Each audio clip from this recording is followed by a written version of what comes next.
बांग्लादेश के माननीय प्रधानमंत्री शेख हसीना साहब ने भारत के माननीय प्रधानमंत्री नरेंद्र मोदी जी से बातचीत किए और द्विपक्षीय भारत और बांग्लादेश के संबंध को बढ़ाते हुए कहा कि सो कुछ व्यापार में और सीमा पर जो बांग्लादेश भारत की सीमा पर जो सेना है उसको कुछ राहत दिया जाए, जिससे भारत बांग्लादेश के लोग आवागमन कर सके, भारत के व्यापार उससे बढ़ सके, कुछ राहत की मांग चाहते हैं। शेख हसीना साहब प्रधानमंत्री बांग्लादेश एक परिपक्व राजनीतिज्ञ हैं, लेकिन भारत के प्रधानमंत्री और केंद्र सरकार तो वैसे भी तुष्टीकरण की नीति के चलते आज देश का ये हालत है। तुष्टीकरण की नीति, मुसलमान जितने भी आएंगे पाकिस्तान से, बांग्लादेश से, म्यांमार से, विश्व से, जहाँ भी, वह राजद का वोट होगा, वह कांग्रेस पार्टी का वोट होगा। ये बांग्लादेश के मुसलमान ने प्रधानमंत्री नरेंद्र मोदी जी ने, पूरे देश ने देखा किस प्रकार से अत्याचार पश्चिम बंगाल में ममता बनर्जी के नेतृत्व में जो हुआ, लोकसभा चुनाव के पहले, लोकसभा चुनाव के बाद, और वहाँ के पश्चिम बंगाल के विधानसभा चुनाव के बाद तो लाखों लाख लोग पलायन की आसाम में जाकर के, उत्तर प्रदेश में आकर के, और किस प्रकार से बांग्लादेशी मुसलमानों ने हिंदुओं को काटा, मारा, पीटा, घर को लूटा, घर में आग लगाया। वहाँ पश्चिम बंगाल के मुख्यमंत्री जी ममता बनर्जी, हमारा वोट बैंक, हमारा पार्टी टीएमसी कार्यकर्ता का वाह देखिए हिम्मत, और ममता बनर्जी अपना पैर में झूठा एक प्लास्टर लगा करके बैठी हुई थी, आगे भाजपा वालों ने हमारे पैर को तोड़ दिया था। जो पाकिस्तान जो काम नहीं कर सका, वह काम बांग्लादेश ने भारत के साथ किया है, धोखाधड़ी। एक बार जब यूपीए गवर्नमेंट थी तो हमारे 12 जवान को का हत्या कर दिया था बांग्लादेश के बॉर्डर पर। वहाँ के उसके सैनिक, राहुल गांधी जी ने बांग्लादेश को एक नाजायज औलाद बताया था, वह वो ठीक था। ये जब जो भारत के गृह मंत्री थे अमित शाह जी, तब भी हमारे 2 जवान का शहीद कर दिए थे बांग्लादेश के। लेकिन भारत ने दोस्ती का हवाला, और वह चीन से भी अधिक बोलने वाला है बांग्लादेश। वह हिंदी भी जानता है, वह हिंदी भी जानता है, बांग्लादेश भी बांग्ला भाषा भी जानता है। और भारत में आज भारत मुहे को दल बदल में जराजर स्थिति में पैदा करने के लिए बांग्लादेश ही जिम्मेवार है। भारत सरकार का जो पहले की कांग्रेस पार्टी की सरकार है, तुष्टीकरण की नीति, आज मोदी जी सिर्फ ममता बनर्जी पर आरोप लगाते हैं, कोई कार्रवाई नहीं किए। वैसे भी कभी उनको कलकत्ता हाई कोर्ट ने उन पर कार्रवाई किए तो सुप्रीम कोर्ट ने रोक दिया, कभी सुप्रीम कोर्ट ने कार्रवाई की तो राज्य हाई कोर्ट ने रोक दिया, और ममता बनर्जी पर कोई कार्रवाई हुआ नहीं। और बांग्लादेशी मुसलमान जो चाय बागान से लेकर के वहाँ पर जितने भी कई 1 लाख करोड़ों लोग आकर के बसे हुए हैं पश्चिम बंगाल में, बांग्लादेश के मुसलमान, आज तुष्टीकरण की नीति और रोहिंग्या मुसलमान की नीति आज देश को भारी पड़ रहा है, आज देश को भारी पड़ रहा है। और मोदी जी धारा 370-35A लगाए, हक को हटाए, लेकिन यूसीसी को लागू नहीं कर रहे हैं। ये इंडिया गठबंधन के तुष्टीकरण की नीति के चलते और अपना मजबूत आधार को खो रहे हैं मोदी जी। अपनी विचारधारा से समझौता कर रहे हैं। आज बांग्लादेश के मुसलमानों को रियायत नहीं, उससे पश्चिम बंगाल खाली करवाना चाहिए। नरेंद्र मोदी जी का यह पहला पैगाम होना चाहिए। ममता बनर्जी की सरकार को बर्खास्त करना चाहिए। वह नहीं तो हमारा जनसंख्या नहीं, आज बिहार का जनगणना हुआ, जातिगत जनगणना, 22% मुसलमान हो गए। 11% से अधिक मुसलमान नहीं है बिहार में। 11% मुसलमान रोहिंग्या मुसलमान है, बांग्लादेशी मुसलमान है, पाकिस्तानी मुसलमान है, जो विदेश से आकर के बसे हुए हैं। पहले कांग्रेस पार्टी का तुष्टीकरण नीति था, आज राजद और जदयू का तुष्टीकरण है। यहाँ की जनता को इससे कष्ट होगा, बिहार की जनता को कष्ट होगा। और पश्चिम बंगाल की जनता के हिंदुओं के साथ जो ज्यादती किया गया था पश्चिम बंगाल चुनाव के बाद, वह आपने देखा था। वह उस शताब्दी का घटना नहीं है जो आप भूल गए होंगे।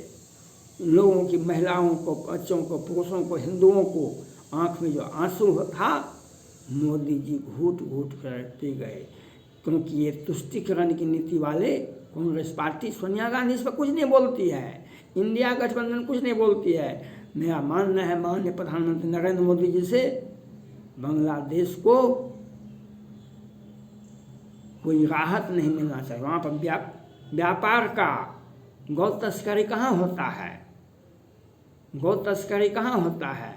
गौ तस्करी का आधार सिर्फ और सिर्फ पश्चिम बंगाल में है, और वहाँ से ही बांग्लादेश गौ तस्करी होता है। आज बिहार में नहीं, भारत में गाय की संख्या घट गई है, और जितना भी मादक पदार्थ और हमारे टैक्स भी नहीं मिलता है, और हमें उसका घटिया सामान बांग्लादेश से भारत आता है, और भारत का अच्छा गुणवत्तापूर्ण सामान बांग्लादेश से आ जाता है। हम पाकिस्तान पर भी विश्वास नहीं कर सकते हैं, उससे अधिक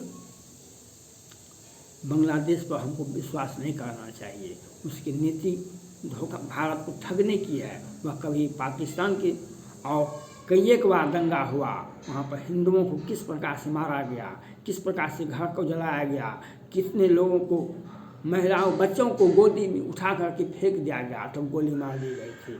अब 2 साल पहले ही घटना देखे थे। दशहरा के समय में हिंदू मंदिरों को तोड़ा गया, और वहाँ का कितना संगठन, आतंकवादी संगठन, जिहादी संगठन पनप रहा है पश्चिम बंगाल में।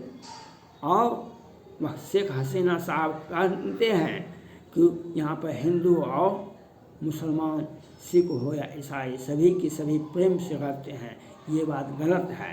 वहाँ पर इस्लामिक का और मुसलमानों का वर्चस्व इस प्रकार से है जो वहाँ पर देखा जाता है, वहाँ पर देखा जाता है। वहाँ से पश्चिम बंगाल से लेकर के केरला तक में जो भी घटनाएं होती है हिंदू लड़कियों के साथ, हिंदू महिलाओं के साथ, उसमें बांग्लादेश का ही हाथ होता है, भारत का ही मुसलमानों का हाथ, जिहादी गैंग का हाथ होता है। इसलिए भारत सरकार को बांग्लादेश के साथ उस क्रूरता के साथ पेश आना चाहिए जो हम पाकिस्तान के साथ आते हैं, उससे भी अधिक, क्योंकि वह मुलायम है, भाषा से मिला जुला है। बांग्ला भाषा बहुत मीठा होता है, बांग्ला भाषा बहुत मीठा होता है, लेकिन उसमें जो क्रूरता होती है वह किसी भाषी में नहीं होता है। कितना मीठा भाषा बांग्ला भाषा होता है, यह आपने देखा होगा। और उस भाषा, हिंदी, उर्दू, मैथिली, संस्कृत, इंग्लिश, इन सारे भाषियों को देखिए और बांग्ला भाषा को देखिए, बांग्ला भाषी के लोगों को देखिए। ममता बनर्जी इसका नमूना है। हम पश्चिम बंगाल के आज़ादी के लिए हम तत्पर हैं। और यह क्यों नहीं बताए थे विधानसभा चुनाव बाद कितने हिंदू पलायन किए थे, कितने घर जले थे, कितने लोगों को मारा गया था, यह तो बताते आप, ये नहीं बताए। इसमें बांग्लादेश का शेख हसीना का हाथ था, और पश्चिम बंगाल के मुख्यमंत्री ममता बनर्जी का हाथ है, उसे किसी प्रकार की रियायत नहीं मिलनी चाहिए। सीमा को मजबूत कीजिए। आज फ्रांस जला, उसके बाद इजराइल जला, भारत तो प्रत्येक दिन जल रहा है, कभी जम्मू कश्मीर में, कभी बांग्लादेश के बॉर्डर पर। इसलिए अब माननीय प्रधानमंत्री नरेंद्र मोदी जी से अपील करना चाहते हैं, सत्ता के लोभ में और कुछ वोट बैंक बढ़ाने के लिए तुष्टीकरण नीति, कांग्रेस पार्टी की नीति का अनुसरण नहीं करें। बांग्लादेश से वही क्रूरता की जानी चाहिए जो आज फ्रांस कर रहा है, जो आज ऑस्ट्रेलिया कर रहा है। वह भी आज ऑस्ट्रेलिया में कि बर्लिन में कर्फ्यू लागू हो गया है। पश्चिम बंगाल में कितना बार कर्फ्यू लागू हुआ यह आपने देखा, लेकिन आप कुछ नहीं कर सके। ममता बनर्जी के दिल में, क्योंकि वहाँ वोट बैंक बांग्लादेशी मुसलमानों का वोट बैंक ममता बनर्जी का वोट बैंक है। टीएमसी कार्यकर्ताओं का वोट बैंक पर वह विश्वास नहीं करती है, लेकिन बांग्लादेशी के मुसलमानों को घर में पनाह दी है। कई करोड़ वहाँ पर आकर के वहाँ की जनगणना, वहाँ की जनसंख्या को प्रभावित किया है, वहाँ राज्य की आबो व्यवस्था को बद से बदतर बना दिया है ममता बनर्जी और पश्चिम बंगाल के मुख्यमंत्री और बांग्लादेश के प्रधानमंत्री शेख हसीना। और वहाँ से आए हुए इन लोगों को बाहर करना चाहिए और सीमा पर किसी भी प्रकार का व्यवसाय रोक लगाना चाहिए। हम बांग्लादेशी को किसी प्रकार का रियायत नहीं दे, अगर देते हैं तो ये आपकी जिम्मेवारी बनती है। घर में सांप को रखा तो किसे काटेगा, घर में सांप को रखा तो किसे काटेगा। आज वही बात बांग्लादेश के साथ है। आज जिसने बांग्लादेश के मुसलमानों को या पाकिस्तान के मुसलमानों को भारत में जगह मिला, आज म्यांमार जल, आज मणिपुर जल रहा है। क्यों जल रहा है? इसके लिए विरोधी दल बताते हैं कांग्रेस, मोदी जी दोषी हैं। मोदी जी दोषी नहीं हैं, कांग्रेस पार्टी का तुष्टीकरण का नीति दोषी है। आओ मुसलमान भाई, आओ म्यांमार के लोग, आओ विदेशी बांग्लादेशी मुसलमान, आओ पाकिस्तानी, तुम्हारा वोट में गए तो आप किसको काटेगा। आज बिहार की जनसंख्या जब 22% हो सकती है तो पश्चिम बंगाल की जनसंख्या भी 40% मुसलमानों का हो जाएगा। आप अल्पसंख्यक हो जाइएगा, वह बहुसंख्यक हो जाए। और उसी प्रकार से आज जन जिहाद काटा गया है, वह इसके लिए भी आपको जिम्मेवार होना होगा। और इसके लिए विपक्षी दल इंडिया गठबंधन जिम्मेवार है, मोदी जी जिम्मेवार नहीं है। और बांग्लादेश को किसी प्रकार की रियायत नहीं मिलनी चाहिए, ये मेरा मानना है। प्रधानमंत्री नरेंद्र मोदी जी को पश्चिम बंगाल से बांग्लादेशी मुसलमानों को खाली करना आपका आवश्यकता है, देश के हित के लिए यह अति आवश्यक है। थैंक्स।